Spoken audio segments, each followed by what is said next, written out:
أعوذ بالله من الشيطان الرجيم. وَلِلَّهِ الْأَسْمَاءُ الْحُسْنَى فَادْعُوهُ بِهَا وَذَرُوا الَّذِينَ يُلْحِدُونَ فِي أَسْمَائِهِ سَيُجْزَوْنَ مَا كَانُوا يَعْمَلُونَ. السلام علیکم ورحمۃ اللہ وبرکاتہ. الحمد للہ رب العالمین والصلاة والسلام علی سید الانبیاء والمرسلین نبینا محمد وعلی آلہ وصحبہ اجمعین ومن تبعہم بإحسان الی یوم الدین. اللہ تعالیٰ کے نہایت ہی خوبصورت نام اسماء حسنہ میں آج ہمارے ساتھ اللہ تعالیٰ کے دو نام الواحد اور الاحد، اس کے بارے میں انشاءاللہ ہم بات کریں گے.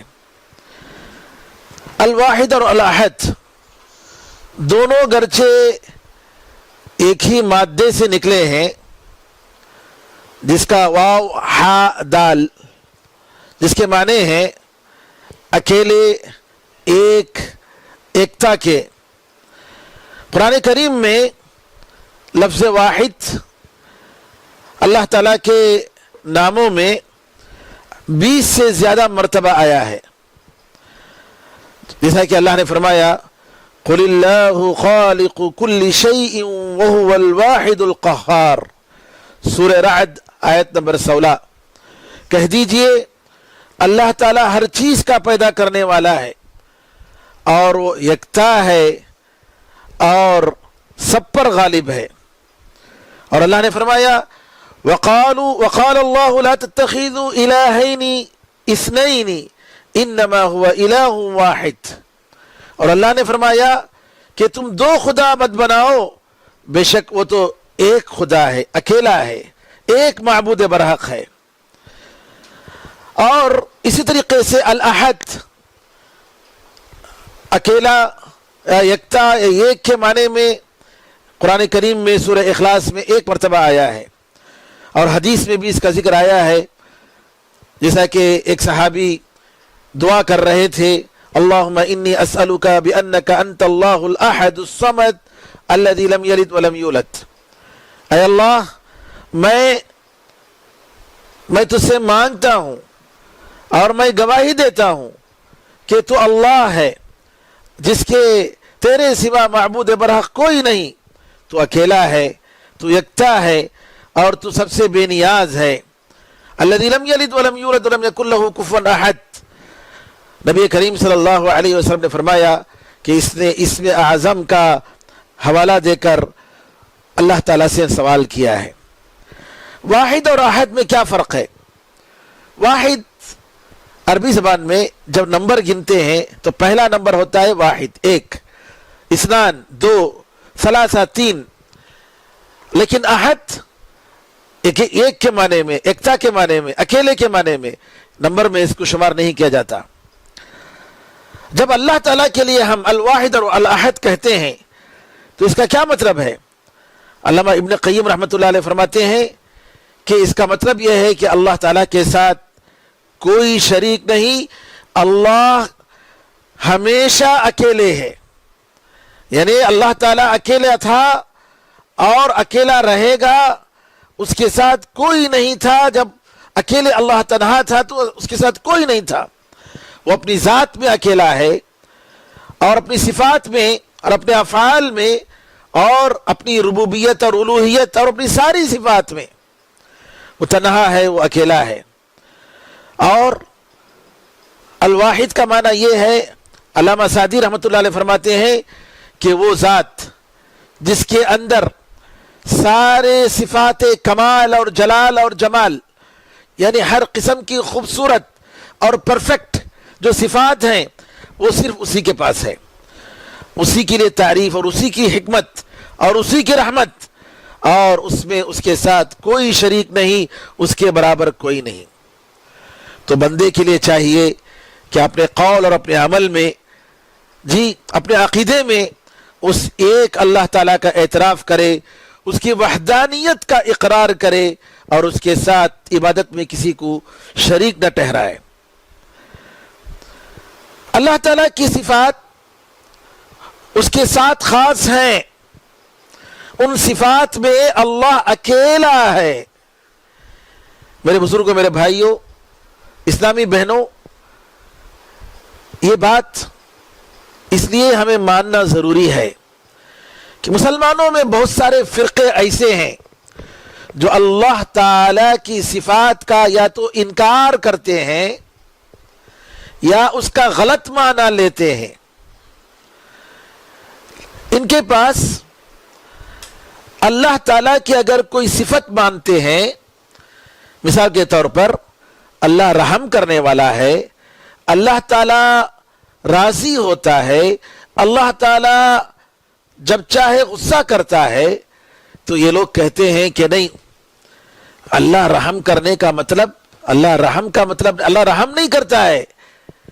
ان کے قول کے مطابق، جیسا کہ معتزلہ کا قول ہے، اشاعرہ کا قول ہے، ماتریدیہ کا قول ہے، یہ لوگ کہتے ہیں کہ اللہ تعالی رحم کا مطلب رحم نہیں ہے، بلکہ اللہ تعالی نعمت دیتا ہے، اللہ احسان کرتا ہے، اللہ نیک بدلہ دیتا ہے، اور اللہ تعالی ناراض ہوتا ہے یا غصہ کرتا ہے، تو اس کا مطلب ان لوگوں کے پاس یہ نہیں کہ اللہ ناراض ہوتا ہے، بلکہ یہ کہتے ہیں کہ اللہ تعالیٰ ان کو سزا دیتا ہے، ان کو پنشمنٹ دیتا ہے، عذاب دیتا ہے۔ اس طریقے سے اللہ تعالیٰ کی صفات میں ان لوگوں نے تعویل کی۔ تعویل کا مطلب غلط معنی لیا۔ قرآن میں اللہ تعالیٰ اپنے بارے میں کہتا ہے کہ اس کا ہاتھ ہے، لیکن یہ لوگ کیا کہتے ہیں؟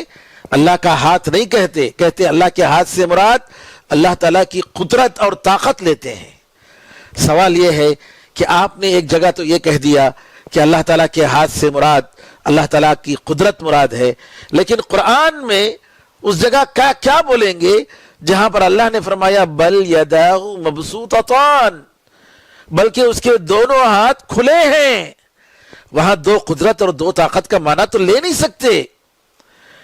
تو اسی طریقے سے قرآن میں جو صفتیں اللہ تعالیٰ کی آئی ہیں کہ اللہ تعالیٰ غصہ کرتا ہے، اللہ تعالیٰ ناراض ہوتا ہے، یا اللہ رحم کرتا ہے، اللہ راضی ہوتا ہے، اللہ صحابہ سے راضی ہو گیا، تو صحابہ رضی اللہ عنہ مجمعین، تابعین، تبع تابعین، ائمہ کرام رحمت اللہ علیہ مجمعین، اہل سنت و جماعت کا یہ عقیدہ ہے کہ جو قرآن میں جو صفت اللہ تعالیٰ کی آئی ہے، نبی کریم صلی اللہ علیہ وسلم نے اللہ کے بارے میں جو باتیں بتائی ہیں صفات کے طور پر، ہم ان کو اسی طریقے سے ایمان لاتے ہیں۔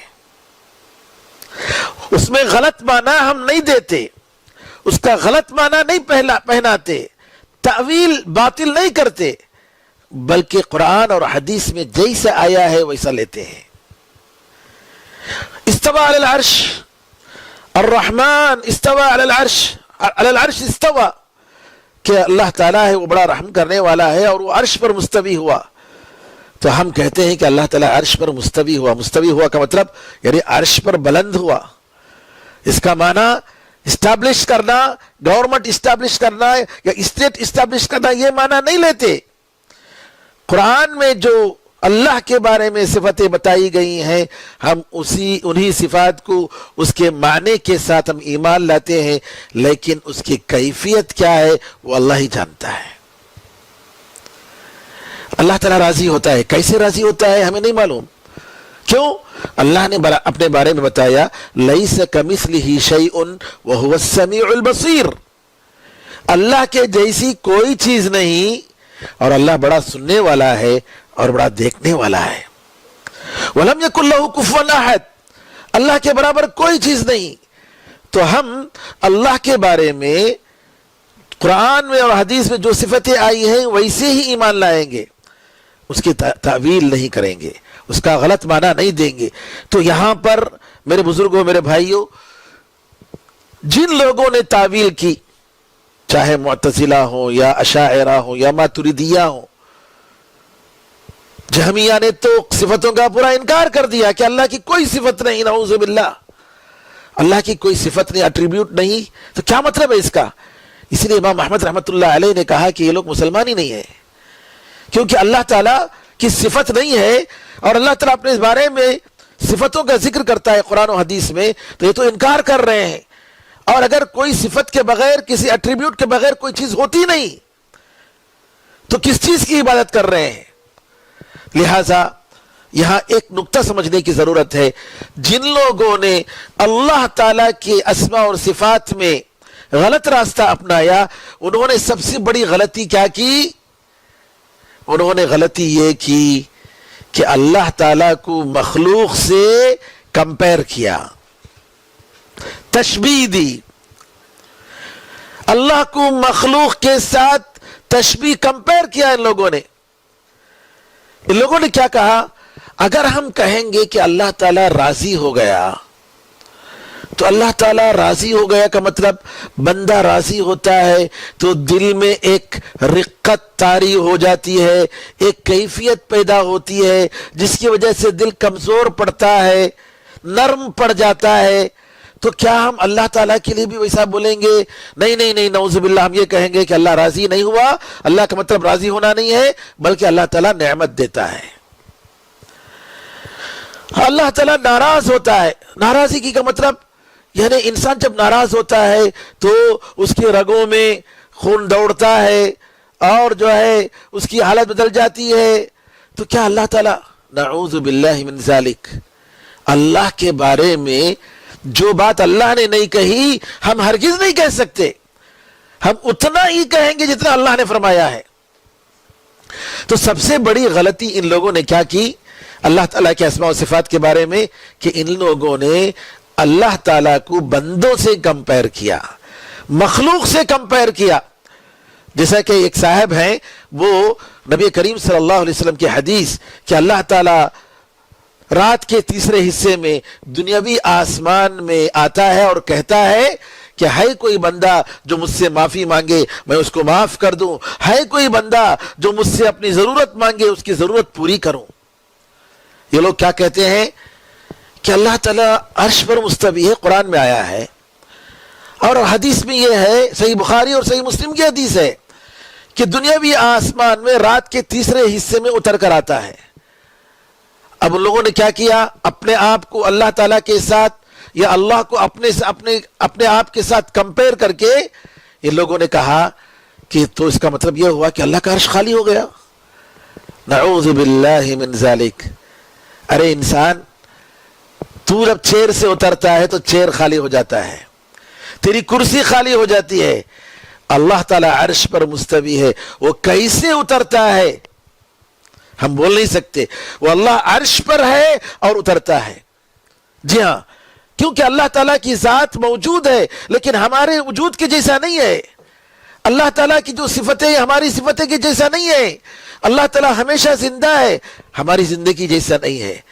تو ہم میں اور اللہ تعالیٰ میں آسمان و زمین کا فرق ہے, بلکہ ہم کمپیر کر ہی نہیں سکتے. اسی لیے اللہ نے فرمایا لیس کمثلہ شیء وہو السمیع البصیر. اللہ تعالیٰ کے جیسا کوئی نہیں ہے اور وہ بڑا سننے والا اور بڑا دیکھنے والا ہے. تو معلوم ہوا اس قاعدے سے کہ اللہ تعالیٰ کی ذات کے ساتھ ہم کسی کو کمپیر نہیں کر سکتے, کسی کو تشبیہ یا مثال نہیں دے سکتے, بلکہ اللہ تعالیٰ کی صفت جیسے قرآن و حدیث میں آئی ہے ہم ویسے ایمان لائیں گے, ہم اس کا غلط معنی نہیں لیں گے. اللہ تعالیٰ کی ساری صفتوں کے بارے میں یہ اہل سنت و جماعت کا قاعدہ ہے اور یہ بہت ہی اہم قاعدہ ہے, اس کو یاد رکھیے گا. اللہ تعالیٰ کی وحدانیت, الاحد, الواحد, اس کا مطلب یہ ہوا کہ ہم اس کی الوہیت میں اس کو ایکتا مانتے ہیں, عبادت میں ایکتا مانتے ہیں, عبادت میں اس کے ساتھ کسی کو شریک نہیں ٹھہراتے. اور یکتائی کے جو مخالف ہیں, شرک کرنے والے, جو اللہ تعالیٰ کے ساتھ دوسروں کو خدا مانتے ہیں, جو سب سے بڑا جرم ہے جس کو اللہ تعالیٰ توبے کے بغیر معاف نہیں کرتا, تو یہ جرم ہم نہیں کرتے, بلکہ ہم کسی بھی حالت میں جیسا کہ نبی کریم صلی اللہ علیہ وسلم نے فرمایا لا تشرک باللہ وان قتلت او حرقت, تم اللہ کے ساتھ کسی کو شریک مت ٹھہراؤ اگرچہ کہ تمہیں قتل کر دیا جائے اور تمہیں جلا دیا جائے, کیونکہ اللہ تعالیٰ ایسے گناہ کو، شرک کو کسی بھی حالت میں معاف نہیں کرتا۔ قرآن میں اللہ فرماتا ہے ان اللہ لا یغفر ان یشرک بہ ویغفر ما دون ذلک لمن یشاء، سورہ نساء آیت نمبر 48 فرماتا ہے بے شک اللہ تعالیٰ ہرگز معاف نہیں کرتا ہے کہ اس کے ساتھ کسی کو شریک ٹھہرایا جائے، اس کے علاوہ جو چاہے اللہ تعالیٰ گناہوں کو معاف کرنے کے لیے تیار ہے۔ اسی لیے جتنی عبادتیں ہیں میرے بزرگوں، میرے بھائیوں، میری بہنوں، توحید کا مظہر ہے۔ نماز، روزہ، زکوٰۃ، حج، کلمہ توحید، ذکر و اذکار، صبح و شام کی دعائیں، آپ دیکھیں گے اس میں اللہ تعالیٰ کی وحدانیت کا ذکر ہے۔ بہترین دعا نبی کریم صلی اللہ علیہ وسلم نے فرمایا کہ عرفے کے دن کی دعا ہے، خیر الدعاء دعاء یوم عرفہ وخیر ما قلت انا والنبیون من قبلی لا الہ الا اللہ وحدہ لا شریک لہ لہ الملک ولہ الحمد وہو علی کل شیء قدیر۔ سب سے بہترین دعا عرفے کے دن کی دعا ہے۔ اب سب سے بہترین دعا جو میں نے کی اور مجھ سے پہلے انبیاء نے کی، لا الہ الا اللہ، اللہ کے سوا معبود برحق عبادت کے لائق کوئی نہیں، وہ اکیلا ہے، اس کے ساتھ کوئی شریک نہیں، اور اسی کی بادشاہت ہے، اور اسی کے لیے ساری تعریفیں ہیں، اور وہ ہر چیز پر قدرت رکھتا ہے۔ اسی لیے اللہ تعالیٰ نے بار بار، اور اسے صبح و شام کی دعاؤں میں بھی جو ہے، اذکار میں جو اللہ تعالیٰ کی وحدانیت کا ذکر، سونے سے پہلے کی دعا میں اللہ تعالیٰ کی وحدانیت کا ذکر، اور حج میں سعی اور طواف کرتے ہوئے اللہ تعالیٰ کی وحدانیت کا ذکر، اللہ اکبر اللہ اکبر، اللہ بہت بڑا ہے، اللہ بہت بڑا ہے، اللہ تعالیٰ کی یکتائی، اس کی بڑائی کا ذکر ہے۔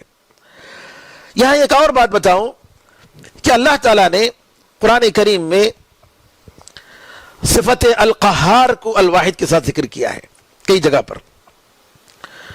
قل اللہ خالق کل شیء وہو الواحد القہار، کہہ دیجئے وہ اللہ ہے ہر چیز کا پیدا کرنے والا، اور وہ اکیلا ہے اور سب سے زیادہ غالب ہے، وہی سب پر غالب ہے۔ کئی جگہ اللہ تعالیٰ نے اس کا ذکر فرمایا، کیوں؟ کیونکہ جو غالب ہوتا ہے، جو دوسروں کو زیر کر دیتا ہے، جو دوسروں کو ہرا دیتا ہے، جو دوسروں کو فیلئر کرتا ہے، وہی سب سے بڑا غالب ہے۔ اور وہ کون ہے؟ وہ اللہ اکیلا ہے، وہ اکیلا ہے، اور وہی سب سے بڑھ کر غالب ہے، اس کے مقابلے میں کوئی نہیں۔ تو اس کے غالب ہونے میں اور اس کے اکیلے ہونے میں دونوں ایک دوسرے سے ملے جلے ہیں، اس لیے اللہ تعالیٰ نے ان دونوں صفتوں کو ایک ساتھ ذکر فرمایا، الواحد القہار۔ سورہ یوسف میں اللہ تعالیٰ فرماتا ہے، یوسف علیہ السلام نے جیل کے قیدیوں سے خطاب کرتے ہوئے ان کو توحید کی دعوت دیتے ہوئے کہا کہ ارباب متفرقون خیر ام اللہ الواحد القہار، یہ مختلف خدائیں زیادہ بہتر ہیں، ایک پروردگار، ایک خدا، ایک اللہ جو سب سے بڑھ کر غالب ہے۔ کون؟ تو یہاں پر علماء نے کہا کہ اللہ تعالیٰ واحد اور قہار کو دونوں ایک ساتھ ذکر کرتا ہے، اس کے نیک ناموں کو، اس میں ایک بڑی حکمت ہے۔ وہ یہ ہے کہ دنیا کے لوگ جو غالب ہوتے ہیں، دنیا کے بادشاہ، وہ اپنی فوجوں کے ذریعے، اپنی ساز و سامان کے ذریعے غالب ہوتے ہیں، اب دوسروں کی مدد کے ذریعے غالب ہوتے ہیں، لیکن اللہ تعالیٰ کسی کا محتاج نہیں ہے، وہ خود جو ہے اکیلے سب پر غالب ہوتا ہے۔ اب آئیے ان دونوں ناموں پر ایمان لانے کا کیا تقاضا ہے؟ جیسا کہ میں نے بتایا، سب سے پہلے یہ تقاضا کہ اللہ تعالیٰ ہی کے لیے عبادت کی جائے، اسی کے لیے رکوع، سر جھکانا اسی کے لیے، جی سجدہ کرنا اسی کے لیے، دعا مانگنا اسی سے، ڈرنا اسی سے، جی عبادت کی جتنی قسمیں ہیں سب اس کے لیے۔ اللہ تعالیٰ فرماتا ہے سورہ انعام آیت نمبر 14 میں، قل اغیر اللہ اتخذ ولیا فاطر السماوات والارض، کیا میں اللہ کے سوا کسی اور کو اپنا ولی، کارساز بنا لوں، اپنا دوست بنا لوں، جو آسمان و زمین کو پیدا کرنے والا ہے؟ نہیں، اللہ کے سوا کوئی نہیں۔ دوسری بات، الواحد الاحد پر ایمان لانے کا تقاضا یہ ہے کہ ہم اللہ تعالیٰ کے بندے، ہمارے دل اللہ تعالیٰ کے ساتھ جڑے ہوئے ہوں، لگے ہوئے ہوں، اسی سے اٹیچ ہوں اپنے معبود کے ساتھ، اور کہ ہم اللہ کے سوا کسی اور کی طرف ہماری توجہ نہیں جاتی ہے، ہمارا خیال بھی نہیں جاتا ہے، بلکہ ہم اللہ تعالیٰ ہی کی خدائی، اسی کی بڑائی اور اسی کے معبود ہونے پر ہم یقین کرتے ہیں۔ اور یہ ایمان میرے بزرگوں، میرے بھائیوں، انسان کو انتشار سے بچاتا ہے۔ وہ ایک سجدہ جسے تو گراں سمجھتا ہے، یعنی مشکل سمجھتا ہے، وہ ایک سجدہ جسے تو گراں سمجھتا ہے، 1000 سجدوں سے دیتا ہے تجھ کو نجات۔ سبحان اللہ۔ یعنی آج دیکھ رہے ہیں کتنے خدائیں ہیں تمہاری زمین میں، جتنے ہیں، جتنے کنکر اتنے شنکر، جی نہیں، ایک ہی اللہ ہے۔ وہ آسمان میں بھی ایک ہی اللہ، ایک ہی خدا ہے، زمین میں بھی ایک ہی خدا ہے۔ قرآن میں اللہ تعالیٰ فرماتا ہے ضرب اللہ مثلا رجلا فیہ شرکاء متشاکسون ورجلا سلما لرجل هل يستویان مثلا الحمد للہ بل اکثرهم لا يعلمون۔ اللہ تعالیٰ مثال دیتا ہے سورہ زمر آیت نمبر 29 میں، اللہ مثال دیتا ہے ایک ایسے آدمی کی جس کے بہت سارے مختلف بدخو، جی بد صفت سردار ہیں، شریک ہیں، یعنی کئی اس کے ماسٹر ہیں، اور ہر طبیعت میں بالکل مختلف قسم کے ماسٹر، کوئی کچھ چاہتا ہے، کوئی کچھ چاہتا ہے۔ ایک آدمی، ایک غلام کے کئی ماسٹر ہیں، کئی آقا ہیں، یہ آدمی زیادہ بہتر ہے یا ایک آدمی جو صرف اس کا ایک ہی آقا ہے اور اس ایک آقا کے لیے پوری طریقے سے سرنڈر ہے؟ اللہ کہتا ہے کیا دونوں یہ مثال میں برابر ہو سکتے ہیں؟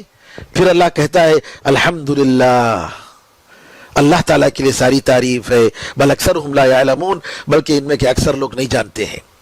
کیا مطلب؟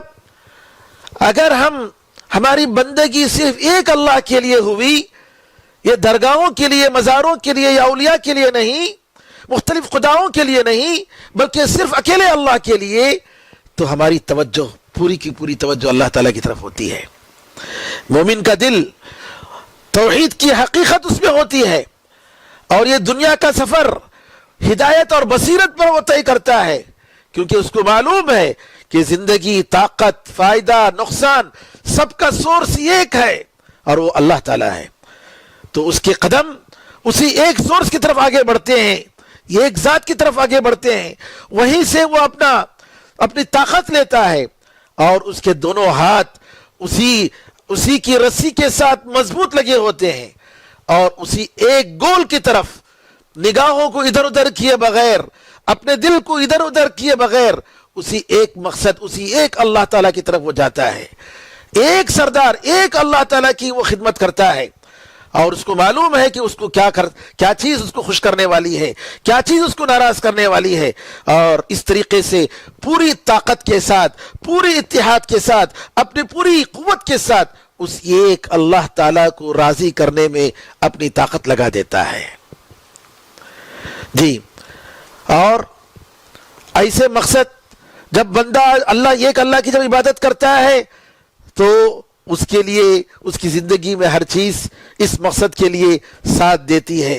اپنے وقت، اپنی زندگی کا وقت اس کی حفاظت کرتا ہے، کہیں وہ غیر اللہ کو راضی کرنے میں نہ لگائے۔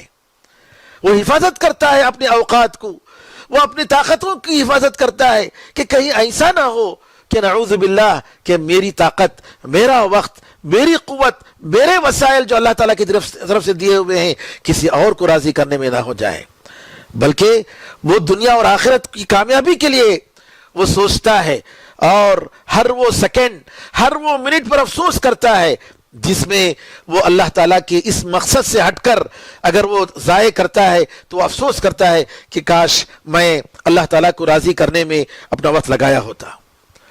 الاحد اور الواحد کے پر ایمان لانے میں ایک دوسرا یہ فائدہ۔ تیسرا، الواحد اور الاحد پر ایمان لانے کا تیسرا فائدہ یہ ہے کہ بندے کو یقین ہوتا ہے کہ شریعت اور لینی ہے، حق اگر ہے تو اللہ تعالیٰ کے پاس ہے۔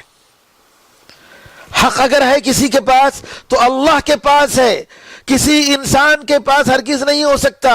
نبی کریم صلی اللہ علیہ وسلم کو اللہ نے حق دیا ہے، تو نبی کریم صلی اللہ علیہ وسلم کے ذریعے اللہ تعالیٰ نے جو ہمیں پہنچایا ہے اسی ایک حق کے ہم قائل ہوں گے۔ اس کے علاوہ لوگوں کی جو رائے ہیں، لوگوں کے جو بدعت و خرافات ہیں، ہم اس کو قبول نہیں کریں گے۔ اللہ تعالیٰ فرماتا ہے افغیر اللہ ابتغی حکما، کیا اللہ کے سوا کسی اور کو میں جج مانوں؟ سورہ انعام آیت نمبر 114 اور اس طریقے سے آیت نمبر 106 میں بھی فرماتا ہے اتبع ما اوحی الیک من ربک لا الہ الا ہو واعرض عن المشرکین۔ جی تمہارے طرف اللہ کی طرف سے جو وحی کی جا رہی ہے اس کو تم فالو کرو، اس کی تم اتباع کرو، اللہ کے سوا معبود برحق کوئی نہیں، اور تم مشرکوں سے اعراض کر لو۔ نبی کریم صلی اللہ علیہ وسلم فرماتے ہیں کہ ہمارے دین میں اگر کوئی چیز ایجاد کرتا ہے تو اس پر مردود ہے۔ تو میرے بزرگوں، میرے بھائیوں، اسلامی بہنوں، اللہ تعالیٰ کے یہ نیک نام، یہ انتہائی خوبصورت نام الواحد الاحد، یہ دین کا، یہ پورے دین کا یہ مغز ہے کہ اللہ تعالیٰ اکیلا ہے، اسی پر ایمان لانا ہے۔ توحید کے بغیر ہماری ساری عبادتیں بیکار ہیں۔ عائشہ رضی اللہ تعالیٰ عنہ کہتی ہیں، نبی کریم صلی اللہ علیہ وسلم سے پوچھتی ہیں، عبداللہ ابن جدعان جاہلیت کے زمانے میں غریبوں کا بہت خیال کرتے تھے، مسکینوں کا خیال کرتے تھے، مہمانوں کی مہمان نوازی کرتے تھے، بیواؤں کو خیال کرتے تھے، کیا ان کے یہ ویلفیئر کام آئے گا؟ نبی کریم صلی اللہ علیہ وسلم فرماتے ہیں انہو لم یقل یوما قط رب اغفر لی خطیئتی یوم الدین، نہیں کچھ بھی کام نہیں آئے گا، کیونکہ انہوں نے ایک دن بھی یہ نہیں کہا اے میرے پروردگار میرے گناہوں کو قیامت کے دن معاف کر دے، یعنی اللہ پر ان کا ایمان نہیں تھا، آخرت پر ان کا ایمان نہیں تھا، اس وجہ سے ان کے اچھے کام بھی قیامت کے دن کام نہیں آئیں گے، بلکہ اللہ تعالیٰ ان کو دنیا ہی میں ان کا بدلہ دے دے گا۔ ایمان اور توحید کے بغیر کوئی نیک کام اللہ قبول نہیں کرے گا۔ جیسا کہ آپ کو معلوم ہے ایمان کے قبول ہونے کے لیے دو شرطیں ہیں، ایک اللہ پر ایمان اخلاص کہ آپ کا یہ عمل اللہ کے لیے ہو، اور دوسرا یہ کہ آپ کا عمل نبی کریم صلی اللہ علیہ وسلم کے بتائے ہوئے طریقے سنت کے مطابق ہو، تبھی اللہ قبول کرے گا، ورنہ اللہ تعالیٰ کسی بھی عمل کو قبول نہیں کرے گا۔ اللہ تعالیٰ سے دعا ہے کہ ہمارے اور آپ کے سارے اعمال کو اس کے لیے خالص بنائے اور نبی کریم صلی اللہ علیہ وسلم کی سنت کے مطابق بنائے۔ آمین یا ارحم الراحمین، والحمدللہ رب العالمین، وصلی اللہ وسلم علی نبینا محمد وعلی آلہ وصحبہ اجمعین، والحمدللہ رب العالمین۔ سبحانک اللہم وبحمدک، اشہد ان لا الہ الا انت، استغفرک واتوب الیک۔ والسلام علیکم ورحمۃ اللہ وبرکاتہ۔